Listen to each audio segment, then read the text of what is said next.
What up, y'all? I'm back. I just want to come on here and make this quick video, how to cold call sellers. Made the video of me actually doing the cold calling and the prospecting. That was pretty much just me documenting the journey. Now I kind of want to make this video and kind of give some more information on technicalities of it. If you don't really have experience on the phone and cold calling, I would say get a good script and just master it and then make it your own. Understand that it doesn't matter what you say as long as you get the point across. Like just being quick, direct to the point, respecting people's times because you're kind of interrupting their day, and then you're also mirroring them and you're mirroring their tonalities. So if they answer the phone and they're in a rush and they're talking quick and they seem like they're a fast-paced individual, that's how I'm gonna talk as well and act like, you know, I'm in a rush and I got a lot going on, I'm busy, I don't got all day. Kind of right off the bat mirroring them, because people like people who are like themselves. And then, you know, if someone comes on the phone and they're quiet and they're shy or they speak slowly, then I'm going to tone it down to their pace and speak slowly. You want to have that common ground with people. So the first thing you want to do when you get a seller on the phone is you want to break the ice. So it's like aliens coming down from Earth. Like, listen, I come in peace. I'm not here. I'm not a bill collector. I'm not a spam caller. See, these sellers and homeowners have now been conditioned to hate sales calls because of all these spam calls they get. Like, even I'm getting a lot of spam calls recently. These guys, they're from other countries. I'm not going to say which ones because then I'll be labeled as racist, but we all know what countries they're from. And to be honest, these people are straight scammers. They are scammers, and they're typically looking for elderly people that they can take advantage of and literally rob them. Come across as a normal human being, I usually just try to have some curiosity, like, hey, I was just trying to find the owner of this property I was interested in. I don't know if I even have the right number. If you can break the ice within the first 30 to 60 seconds of the conversation, whether that's just from them kind of letting their guard down, because you can kind of tell with some sellers, they answer the phone aggressive, hello, who is this? Right, you get those people and it kind of scares you a little bit, it throws you off guard, or it intimidates you if you let it with those people. But if you just stand your ground, you respond back quickly, you get right to the point, you sound confident, then they're going to acknowledge, oh, this is a real person. If I'm a homeowner with a house that I might be interested in selling, I'm a motivated seller, then I'm definitely going to take this call serious. Do whatever you have to do to break the ice. Make a joke. Have some fun. When I call, I like to have some fun and not take it so serious and try to make every call go right. Not every call is going to go right, because you're going to, this is a numbers game, right? So you're going to have to talk to a lot of people. You're going to have to make a lot of calls. You're going to mess up on some of them. And while you're doing that, you're building rapport, common ground. You're being someone that's relatable. You're also actively listening. You're listening to the person you're speaking with, not just waiting for your turn to talk. And then I just want to also seem different and stand out, basically show them that I'm someone that they want to do business with. So after that, you've broken the ice. You've asked them if they're possibly interested in selling. They say yes.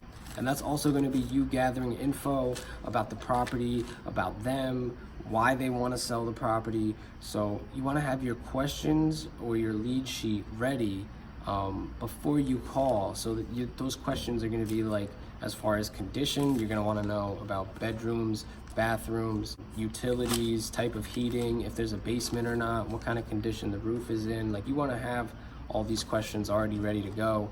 You can sound like you're on your game, simultaneously building rapport. And then to me, these are, from what I've learned, the 4 key points of motivation that's gonna qualify someone as a lead when you're prospecting. So when you're cold calling, what you're really doing is prospecting, and you're trying to find people you can convert from a prospect to a lead. So that's what you're doing here with these 4 points of motivation.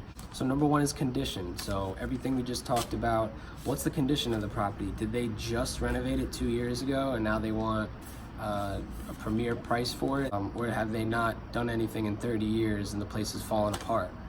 If it's the latter, that's something we might be interested in. That might be a good fix and flip, a good renovation, something we could add value to. So the next point of motivation is, what is their motivation? Why do they want to sell? So the why. So with this part, it might have something to do with the house, but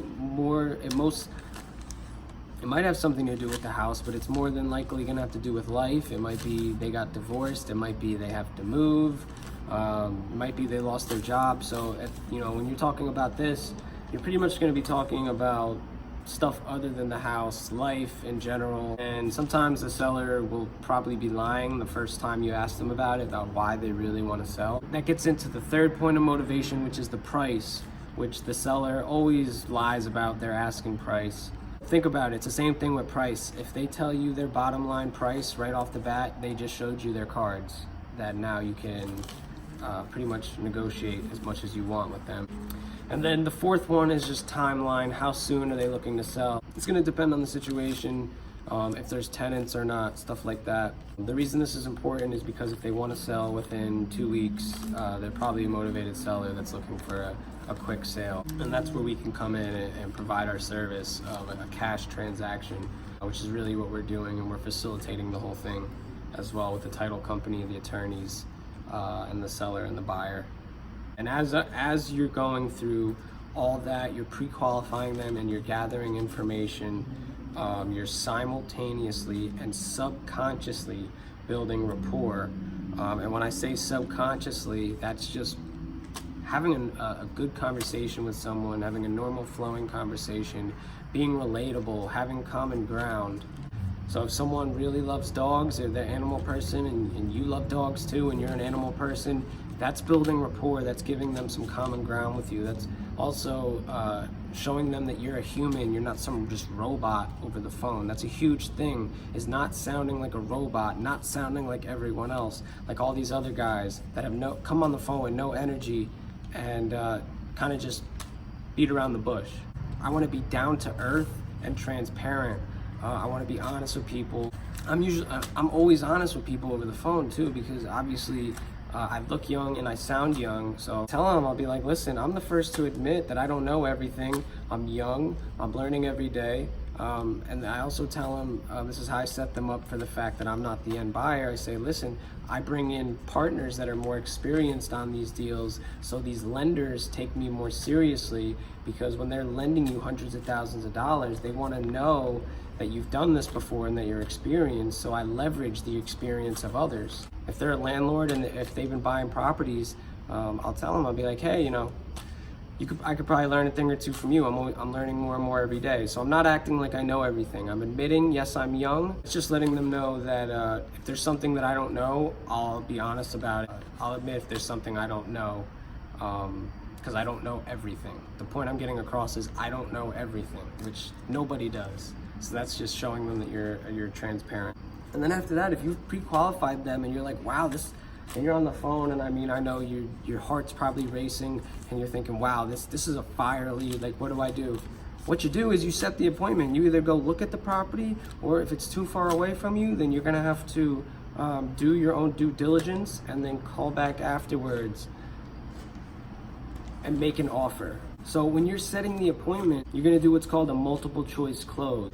So I can do Monday at 11 or Wednesday at 2. What works for you? Did you notice there's only 2 answers to that question, and neither of them are no, I don't wanna go on an appointment. So you're giving them 2 options. You have a busy schedule, that you have things to do, and you can fit them into your busy schedules.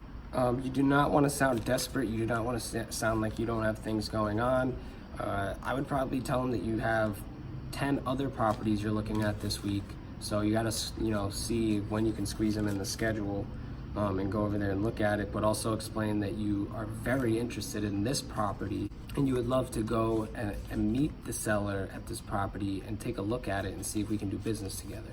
Your gear for the appointment, you're gonna have to bring a couple things once you go. You're gonna wanna print out some comps, potentially, maybe some as-is comps that were cash sales, some renovated comps. Bring your phone or your camera or whatever, because you have to take pictures. If you go on an appointment, you don't take pictures, you don't really go on an appointment. That's how I look at it. Take pictures, take videos, don't be afraid. And then not only do you wanna have the comps, but you wanna have knowledge of the neighborhood, because the seller also might know about the comps. They know how to go on Zillow and look at the prices and look at what's for sale. So you want to go and look at what's for sale as well. And when they say, oh, my neighbor's house is on the market for this much, you could say, yeah, but did you see the pool they have back there? Did you see the brand new slate roof they have? Did you see the granite countertops and stainless steel appliances? I mean, the place is beautiful. When's the last time you said you redid your kitchen? 2011? So, and then just explaining to them, like, listen, we do really nice work. We have to make this a brand new house pretty much. We have to make this a 2020 HGTV standard. And then also bring your purchase and sales agreement, bring your contract. So if you make them an offer and they agree, you can sign on the dotted line and start looking for a buyer after that. All right, guys, I don't want to make this video too long, so hopefully I covered a lot.